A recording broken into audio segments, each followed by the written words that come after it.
So anyway, I don't know. You were speaking about the grace of Steve's playing. Steve always struck me as being someone, as soon as he sat down behind the drums, whether he was practicing or showing me a lick, or actually in performance or in recording or wherever he was, he goes into his zone, and his zone is a place where the mechanics of the drums and the technique of the drums is never questioned.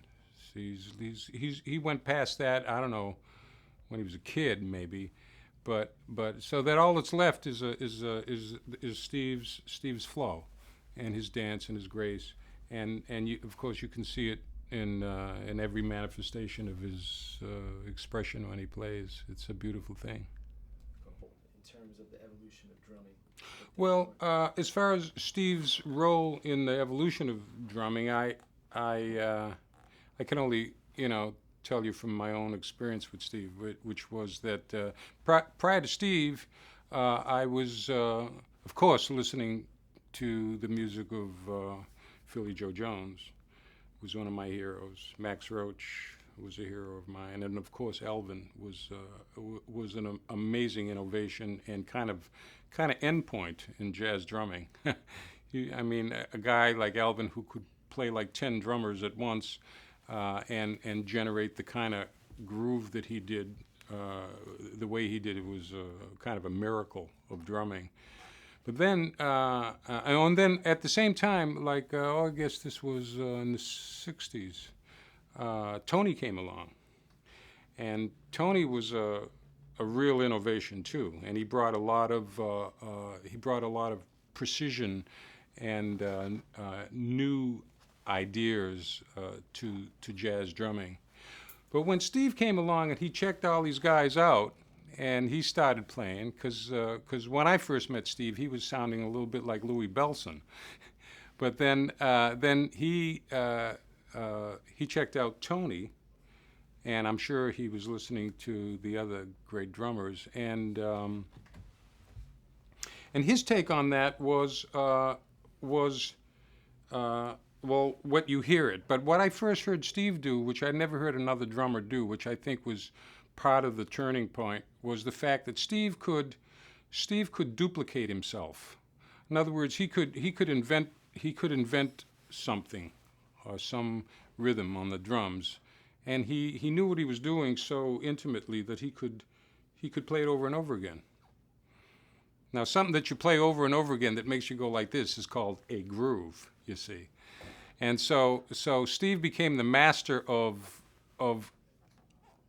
creative grooves, and I think that really was a new idea in the world of drumming, because prior to that, drummers that laid down a backbeat did it very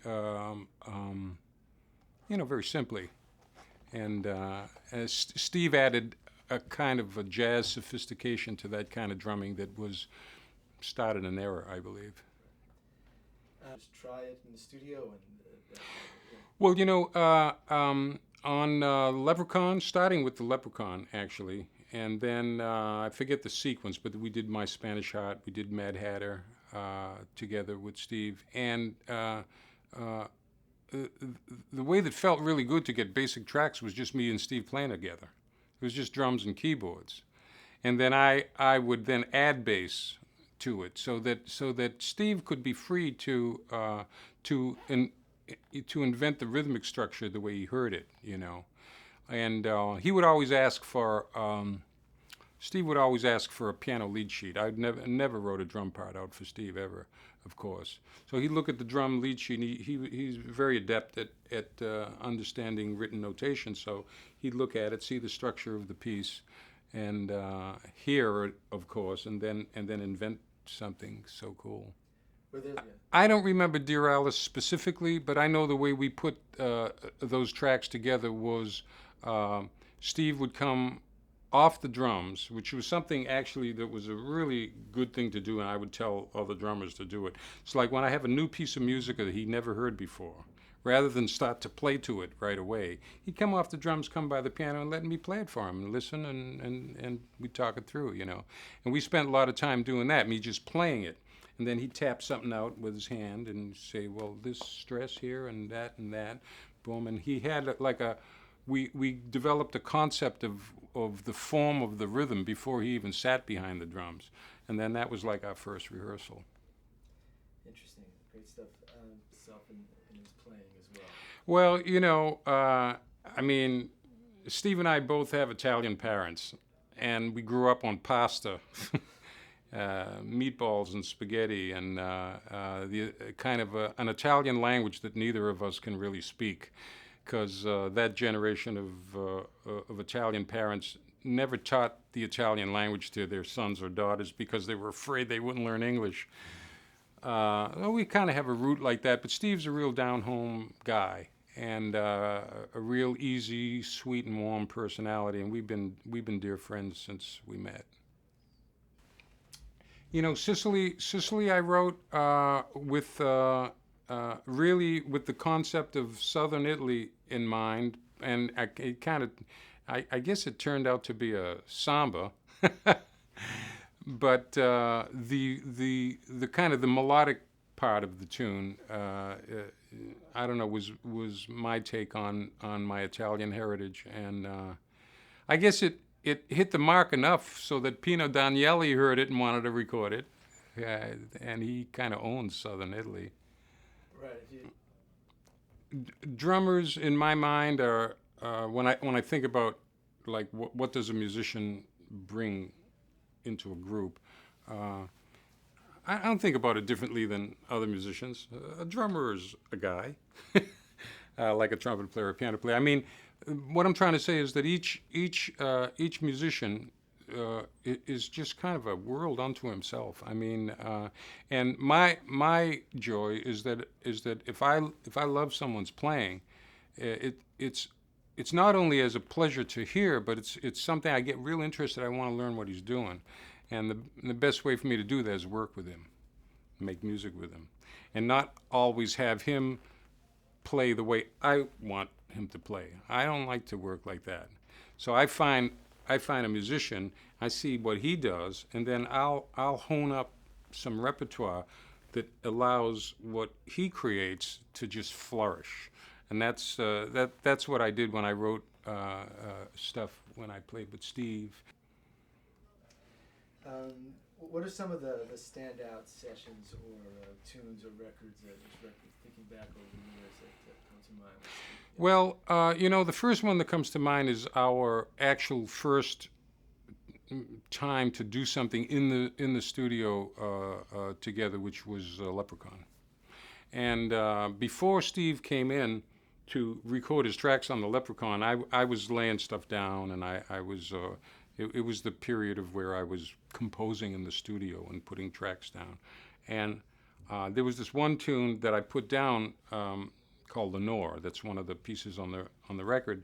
And Steve was going to arrive, I think, the next day or day after that, and I had some studio time, so I laid all the parts down. I thought, you know, I'm going to put the beat down on Lenore. So I put a drum part down on Lenore and played the drum. It didn't sound too bad. It was okay, you know. Then when Steve came, we started to record some of the other stuff. We recorded Night Sprite and some of the other tunes, and Steve was just putting such beautiful stuff down that I thought, after we got through the whole record, I thought, come on, Steve, put some drums down on Lenore.